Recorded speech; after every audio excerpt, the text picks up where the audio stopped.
Welcome to the playoffs. My goodness, what a response. Number one, obviously, is the turnaround by the Maple Leafs in Game 2. Can you remember from game to game a contrast like that? From Game 1 where they had nothing, it was a disaster top to bottom, to Game 2 and their response and everything going right top to bottom. They literally ran the Tampa Bay Lightning out of the building, and thank God for Leafs Nation, because it's exactly what they needed to do to get back in this series. And now I firmly believe the ball's in their court momentum-wise, heading down to Tampa Bay. Wow, 7-2, 3 fights. They responded in every single way, from the goaltender through the D, the toughness, the identity. The Stars came out to play. Johnny T, a hat trick, comes to Toronto, signs the ticket, puts the thing on his back. People are saying he's too old, he's too slow. A performance like that when it was absolutely needed. Man, nothing better that captain could have done. Number two, that toughness factor. Like, they tried. They didn't just go home. They said, screw it. We're done. We're going to gong it up here and run these guys out of the building. You can't do that to the Toronto Maple Leafs this year. You used to be able to do it. They'd tuck tail and see you later. They didn't have anybody. They didn't have that identity. You got Gio, you got Schenner, you got Hall even scrapping in the playoffs. 3 fights. Did we have 3 fights all season? We had it in Game 2 of the playoffs. Justin Hall, I mean, that's not your MO, man, but he needed to do something to recover from the Game 1 play that he had. His performance was not near up to snuff. We talked about it ad nauseum, and you know what? He puts himself out of the comfort zone, gets in a scrap where he doesn't really want to. Does he win the fights? No, he doesn't. But is anybody talking about that? Absolutely not. If he tucked tail and cowered and turtled and refused, that's what we'd be talking about. That would be a bad look, and that's when the Lightning can look and go, look at this. We got one of them. Not an inch was given on that game, and it's fantastic to see. Good for all those guys. Team toughness is up about 1 million this year.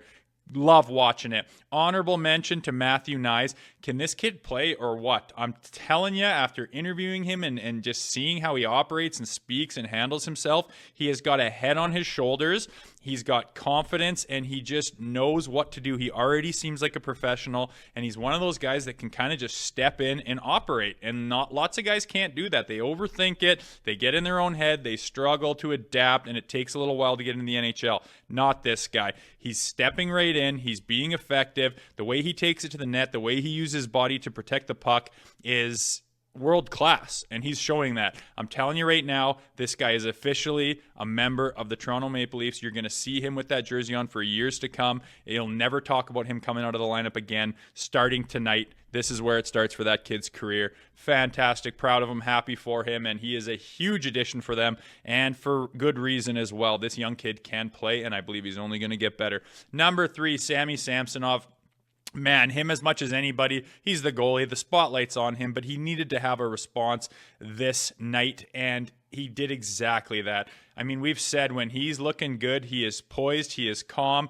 Big things are going on in front of him, and he's just in position. He's calm. He's there. He bats it away. He smothers the rebound calmly. He's just in control. He had none of that Game 1. He was fighting the puck. He was sliding around. He had no help in front of him. Everyone was panic mode. It was a nightmare Game 1, and the only thing that mattered after that was how are you going to respond, and he responded just fantastically. He looked like the old Sammy. He was in control, and he just reverberates confidence throughout that bench and throughout that lineup.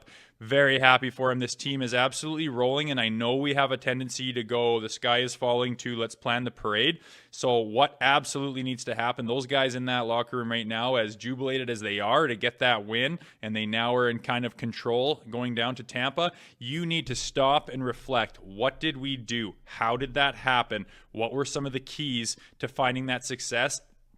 And you're going to go down to Tampa. You're not going to have, all the glitz and glamour of Toronto focused on you. You go down, you land, you go to your hotel, you do your little skate, you do your thing, you get some dinner with the boys, you wake up, you go play hockey, and you do the exact same thing that you did tonight.